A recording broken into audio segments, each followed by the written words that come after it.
Yo, shalom, shalom, all praises, honor, and glory to Yahweh. Bahashem, Yahweh Shai, Bahashem, Rakak, Wadash.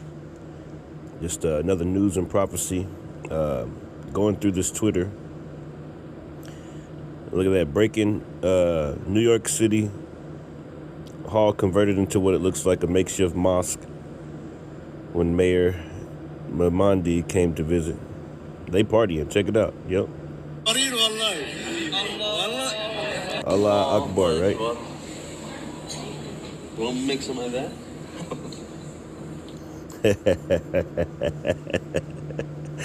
You Americans are finished, man. You white people. That's basically what I mean. You white folks is finished. You through, man. It's over with for you. I want to get this video. All praise, honor, and glory to Yahweh, Bashem Yahweh Shai. Double honors to my apostles, the elders. All right. Peace and salutations to the hopeful elect. But we're going to get this video. Yeah. That one right there. It says, listen to this clip. Then the next time, one in the thread is a reflection of how badly this war is going for the U.S. All right. The son of Khamenei, he has... of what he called American crimes. He's spoken. All right. At 11:47 p.m. last night, Mojtaba Khamenei addressed the Iranian people for 12 minutes, but he was not speaking to the Iranian people. Every word was aimed directly at Washington. For the first 6 minutes, he recited a list of what he called American crimes: the assassination of his father, the killing of Iranian scientists, the decades of sanctions, the support for Israel, the occupation of Arab lands by American forces. It was standard rhetoric. Then, at the 7-minute mark, his tone shifted. He stopped talking about the past and started talking about the future. He laid out 3 demands. The full text of these demands was transmitted to the State Department through Switzerland. Most major networks reported that Iran called for American withdrawal from the Middle East. That is accurate but incomplete. What they did not report is the specific language Khamenei used and the exact timeline he gave. Demand 1. All American military forces must begin withdrawal from Iraq, Syria, Kuwait, Bahrain, Qatar, the United Arab Emirates, and Saudi Arabia within 30 days, not eventually, not after negotiations, within 30 days. Demand 2. The United States must lift every sanction imposed on Iran since 1979, including all banking restrictions, all oil export limitations, and all technology transfer bans within 60 days. Demand 3. The United States must pay reparations to Iran for what Khamenei called the economic war that has cost Iran over $800 billion in lost revenue over the past 4 decades. He set the figure at $500 billion to be paid over 10 years. Then came the part that has the Pentagon in crisis mode.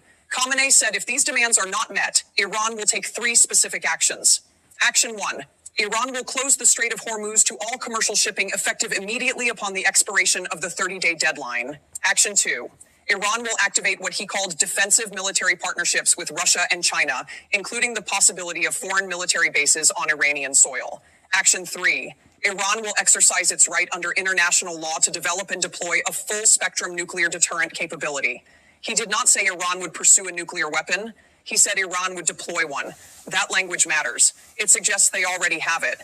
While Khamenei was delivering this address, something else was happening. Chinese state media released a statement at exactly 1:15 a.m. Eastern Time, 90 minutes after Khamenei finished speaking. The statement said China recognizes Iran's legitimate security concerns and supports Iran's right to defend itself against foreign aggression. It called for immediate negotiations based on respect for Iranian sovereignty. Russia issued a similar statement 40 minutes later. Both countries used language that essentially endorsed Iran's position. Why did Iran do this? Follow the power. Mojtaba Khamenei is not his father. Ali Khamenei spent decades balancing different factions inside Iran. He negotiated. He compromised. He played a long game. Mojtaba does not have that luxury. He was installed by the military. The IRGC put him in power. They expect him to deliver results. Sources inside Iranian opposition groups say Mojtaba and the IRGC leadership had a meeting within hours of his appointment. The message was clear. We made you supreme leader. You will give us what we want. What they want is the complete removal of American influence from the region, the economic resources to rebuild Iran's military, and the international legitimacy that comes from forcing the United States to negotiate as an equal. This shifts power from Washington to Tehran in a way that has not happened since 1979. For 4 decades, the United States has dictated terms to Iran: sanctions, pressure, isolation, military. And yeah, the scriptures tell you, man, he who ruled the people in anger with a continual stroke. And their demands are not going to be met.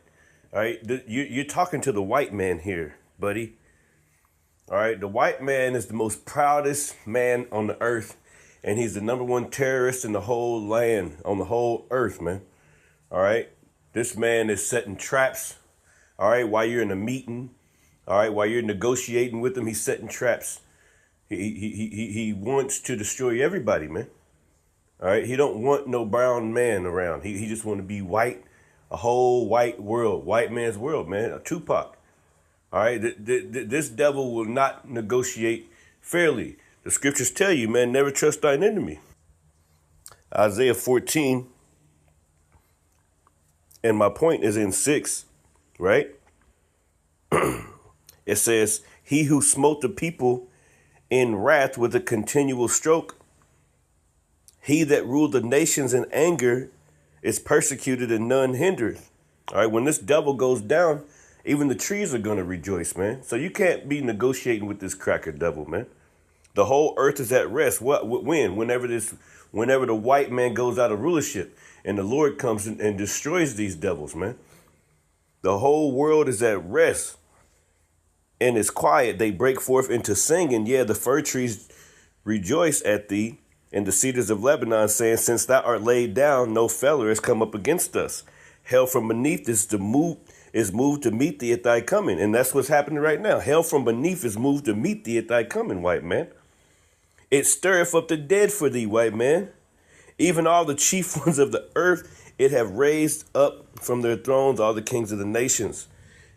All they shall speak and say unto thee, art thou also become as weak as we? Art thou become like unto us? And that's what's happening. It says, thy pomp is brought down to the grave, and the noise of thy vows, and the worm is spread under thee, and the worms cover thee. That's right. There's nothing that this man can do. All right. No negotiations going to work. No, none of that's going to work. I mean, this is a true devil. What's the scripture say? It is in him to cut off nations and not a few. Nations, not a few. What does it say? Is that in Isaiah? Yeah. Isaiah. Yeah, Isaiah 10. Yep. It's Isaiah 10:1. Woe unto him that decree unrighteous decrees, and that write grievousness which they have prescribed. Yeah, you try to negotiate with the devil, all right, that passes unrighteous judgment, unrighteous legislation, man. All right, like he's gonna help, like he's ever gonna change. He can't change, man. It says to write grievousness which they have prescribed, to turn aside the needy from judgment, and to take away the right from the poor of my people, that widows may be their prey, and that they may rob the fatherless every single day. Right. My point, let's go down here. Verse 5, O Assyrian, the rod of my anger, the staff in their hand is mine indignation. Right? It says, I will send him against a hypocritical nation. Right. So, hey, Jacob's trouble is coming, man. The Lord gonna use the white man to bring in Jacob's trouble, man. All right. But what? The elect are going to be saved out of it. This devil is going to come down with great wrath, man, really soon. All right, because he's trying to forward his enterprise, and it's not going to work. Every hand of the wicked shall come upon him. There's going to be civil war in the streets. There's going to be all types of things happening, man. All right, every which and way and turn, this devil tries to turn and try to progress this way or that way. The demons aren't answering him anymore, man. All right, his enchantments aren't working on the people. Everybody's finding out that he's Amalek. He's a Khazars.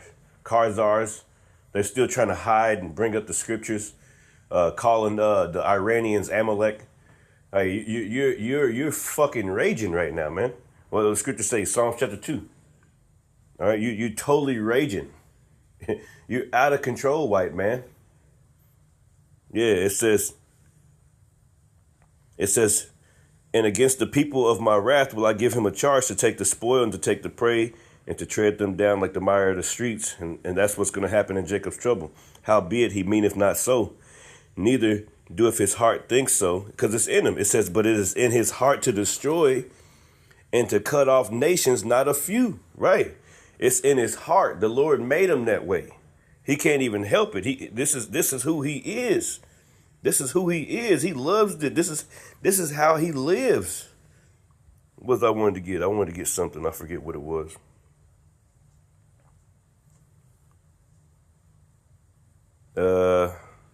What was that I wanted? I wanted something, but that's pretty much it. Just a quick through the spirit. I seen that article, and there's plenty more. Matter of fact, let's pull up one more real quick. Military threats. Let's pull up one more. It says official casualty numbers from the war in Iran don't add up. Thousands of wounded soldiers. Yeah, so they're lying about everything.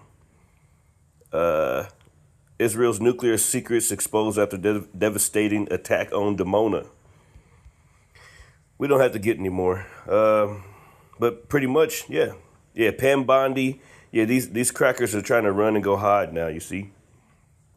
Pam Bondi trying to go hide. I put this one up earlier about the Edomites. Put that up last night. Anyway, all praise, honor, glory to Yahweh Shem Yahushua. Hopefully this message was edifying. Quick news update. Shalom.